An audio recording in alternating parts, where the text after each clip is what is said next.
champagne tastes and a beer budget. Don't worry, you can look good without blowing up your credit card. It's all about budgeting. Now, if budgeting is a foreign concept to you, you might want to pick up this book, How to Be a Budget Fashionista. It was written by Catherine Finney, and she stopped by the studio yesterday to give us some advice on how to be fashionable without wrecking your finances.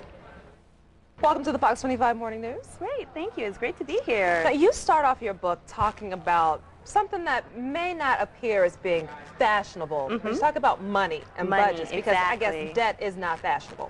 Well, you know, being in debt isn't fashionable, and in step 1 in my book, Know Your Budget, I talk a lot about how you can save some money, how you can cut a few pennies here and make a few pennies. And there's really 2 things that you should remember from that section. One is the saver's rule, which is really you should save as much as you spend. So if you spend $200 a month on clothing, you should make sure that you are saving at least $200 a month in the bank. And then the second tip, and this one is a really great tip to help you control your budget, is to purchase a gift card or a debit card or some sort of card from your favorite store or even from your bank. Put your shopping dollars on there. Once it's gone, it's time to stop shopping. All right, and you say that when you pick up something that you think you may like, you need to ask yourself, what would Susie Orman do? Exactly. Or my personal favorite, you ain't Oprah. Exactly. That's actually one of my tips is, you know, to help you control your spending is to put a little sticker on your credit card with a saying that'll sort of help you remember every time you pull it out not to spend. And of course mine is, you ain't Oprah, because I'm not Oprah. Like if I was Oprah, you know, maybe I wouldn't be the budget fashionista. Actually, I still would be cheap. Right. I would still be at Target. All right. And so, but yeah, there's some other tips too in the book that I have on saving money, like selling your clothes to consignment shops and things like that. But what most people are waiting to get into is step 2, which is know your style. Exactly, and you have some models here to illustrate knowing your style. So let's get to the clothes now that the money's out of the way. Great. Well, our first model, Ellen, is sporting one of the hottest trends this season, which is black and white. It's everywhere on all the magazines. You'll see everyone wearing black and white. Another hot trend is a dress, and they're pretty much everywhere too. And so this combines both the dress and black and white. And you'll notice at the bottom it sort of has accordion pleats, which is great if you're a little bit bigger on the bottom, you have a little more junk in your trunk. This will help you sort of camouflage it while also showing off your shape. And what I added was a red back to it. A little splash of color. A little splash of color, and that's actually another tip I have in the book, which is called developing your signature piece.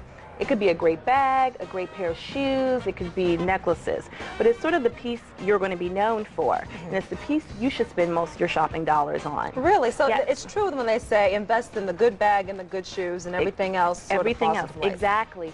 And actually, you'll never guess how much I paid for this dress. Well, I'm a budget fashionista too. So you understand what I felt, how I felt when I saw this dress for 30 bucks at Marshall's. Okay. I was going to say 25. Yeah. I had a heart attack. Uh-oh. I had a heart attack. That's a fabulous dress. It looks a lot more expensive than, you know, 30 bucks. And the next outfit is also very fabulous. And also lots of tonal colors, great for spring and summer. Great for spring and summer. I go to Fashion Week. Every time there's a New York Fashion Week, I'm there, trying to scope out the trends and figure out a way to get it for less. And what I saw was a lot of walking shorts. They're sort of everywhere. Everyone's wearing them. In all the magazines, they're sort of all over the place. Now the ones I saw were 300, 400, 500 bucks. For Oprah. For Oprah. There's no reason to pay 300 bucks for a pair of shorts, especially when you can find a pair for 13 bucks at TJ Maxx. All right. Yeah, and actually this whole entire outfit costs less than $100, including the shoes.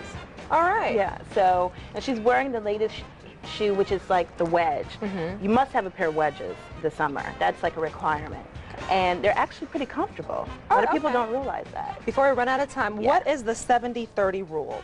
Well, the 70-30 rule is 70% of your closet should be classic pieces, 30% should be trendy pieces, especially if you're on a budget. So focus your budget on buying things you'll wear forever, and focus less of your budget on buying things that are going to go out next week. And in step 3, I talk a lot about that, know your stores. I talk about how to do that and where to get those classic pieces also on sale. All right. Well, the book is called How to Be a Budget Fashionista. Yes.